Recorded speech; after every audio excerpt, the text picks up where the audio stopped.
Hello, good morning po. Good morning po.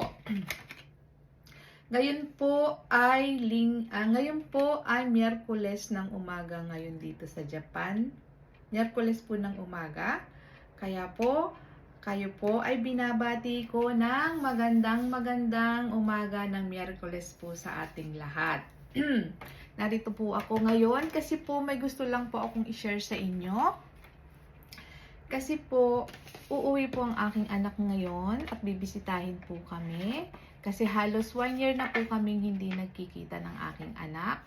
So ngayon po, medyo nag-iisip ako kung ano po yung magandang iluto. Kasi po, hindi na po ngayon winter.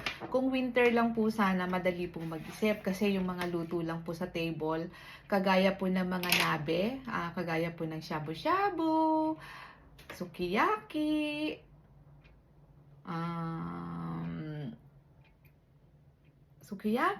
yakiniku, shabu-shabu, odeng, yung mga ganun po ba, madali na po siya kasi doon mo na lang po ipiprepare sa lamesa.